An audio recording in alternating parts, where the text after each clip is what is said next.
Good day, future criminologists. This is Dr. Joven Pastores Zamaranos, and welcome to our another episode for our Focus Online Lecture Series. In our previous video, we tackled about the definition of theory and the demonology or demonological theory. In this video, we are going to discuss the classical school of criminology. Before we discuss the classical theory, let us talk about the demonology in a nutshell. Demonology or demonological theory is under the pre-classical school. It states that the person commits crime because he is possessed by evil spirits. Additional insight about the theory is the punishment. Ordeals played a very important role in the ancient judicial system. Ang sinaunang method na ginamit ay trial by ordeal para ma-determine kung ang offender ba ay guilty or innocent sa ginawang krimen. Sobrang harsh ang punishment at nagdulot ito ng severe pain sa offender. Punishments or penalties included whipping, yung pagkahagupit, no? Branding, ito yung ginagamitan ng hot iron na ilalapat sa balat ng tao na magdulot ng pagkasunog ng balat at mag-iwan ng permanenteng marka sa katawan. Execution, which is under the capital punishment such as death penalty, or the offender was on the death row. Maiming or mutilation, ito yung pagputol ng anumang parte ng katawan ng offender, which applied in the principle of an eye for an eye, yung mata sa mata, or tooth for a tooth, ngipin sa ngipin, which is under the law of retribution known as Lex Talionis. Again, Lex Talionis, under the Code of Hammurabi. Sa panahon ng pagkamulat o panahon ng katuwiran, so Enlightenment era and Age of Reason, binatikos ang mga sinaunang paniniwala at kalakaran tulad ng uri ng punishment na very harsh, very cruel, masyadong barbaric, no? Ito ang nag-udyok kina Cesar Bonesara Marchese de Beccaria o tanyag sa tawag na Cesar Beccaria, who is the father of classical criminology, at Jeremy Bentham, who proposed utilitarianism or hedonism. Dahil dito, sina Beccaria at Bentham advocated the classical theory of criminology. Ang classical theory emphasizes the ideas that people make choices. Again, people make choices to commit crime. And that punishment should be about preventing future crimes from being committed. Ang tao ay essentially a moral creature or rational being with absolute free will. Ano bang free will? Ito ang kakayahan mong gumawa ng isang bagay o mag-decide sa sarili mo na pumili kung ano ang tama o mali sa gagawin mo. Sa theory na to, ang binibigyang diin or stress ay ang criminal himself. Ibig sabihin that every man is responsible for his act. There are 5 principles of classical school of criminology. Una, ang rationality, hedonism, punishment, human rights, and due process. Okay, isa-isahin natin na-explain itong 5 principles of classical school of criminology. Una, ang rationality. Ang konsepto ng rationality, ang konsepto ng free will ay rational thinking. Human beings are rational and make decisions freely and with understanding of consequences.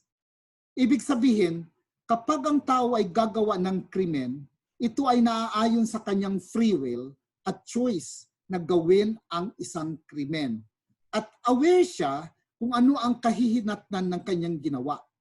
That is to say, crime is caused by a man's free will or choice. Pangalawa, hedonism. Ito ay kay Jeremy Bentham. Ang salitang hedonism ay nagmula sa ancient Greek word na hedone, nang ibig sabihin ay pleasure. which refers to several related theories about what is good for us, how we should behave, and what motivates us to behave in the way that we do. So crime is committed for the pleasure, which is harmful to the society. So person always acts in such a way to seek or choose pleasure and avoid pain. Kumbaga, likas sa tao na puro sarap lang. Pero pagdating sa hirap, ayaw natin, di ba? So si Jeremy Bentham developed and refined hedonism, concluding that we should perform whichever action is best for everyone, which means the greatest good for the greatest number or more happiness for more people than harm. This is called utilitarianism. So yung utilitarianism states greatest happiness for the greatest number of people. Masasabi mong tama o mali ang isang bagay o ang ginawa mo, depende kung makapagdulot ito ng kasiyahan sa nakakarami o majority ng tao. Halimbawa, pinahiya mo yung kaaway mo sa harapan ng mga kaibigan mo. Tapos umiyak yung kaaway mo kasi tinawanan mo siya at tinawanan din siya ng mga kaibigan mo.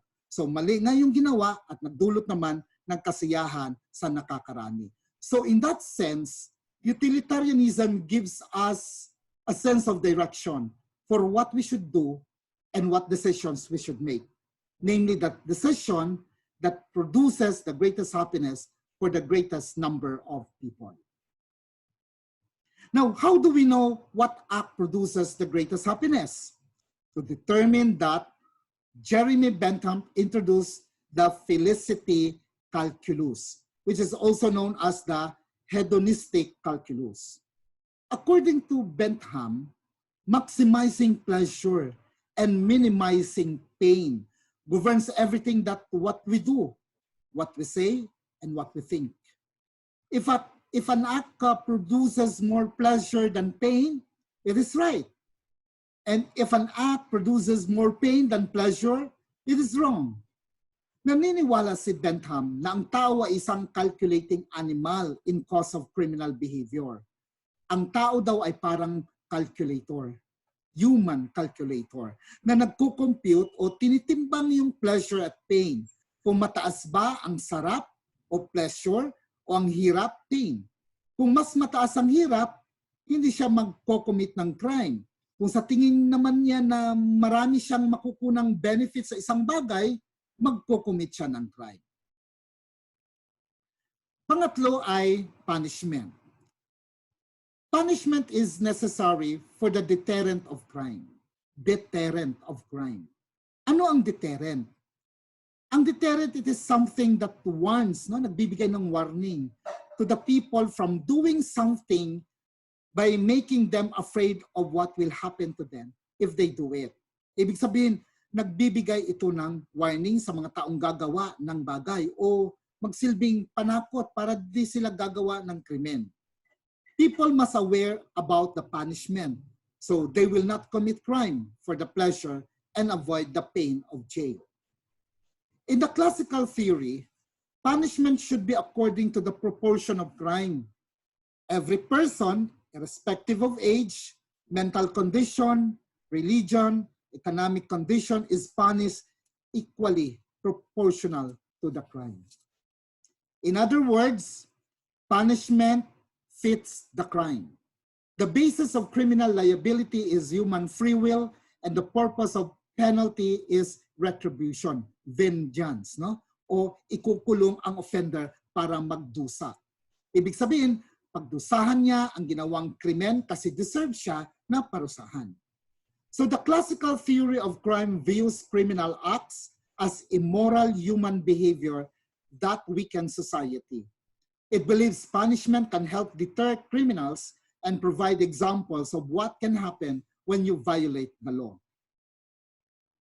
Today, the three core elements of deterrence are still measured by criminologists. Ano ang deterrence? Again, deterrence, warning to future criminals o magsisilbing panakot sa mga taong gagawa ng krimen in the future. Ang mga elements ng deterrence ay ito, certainty, severity, at celerity. First, certainty.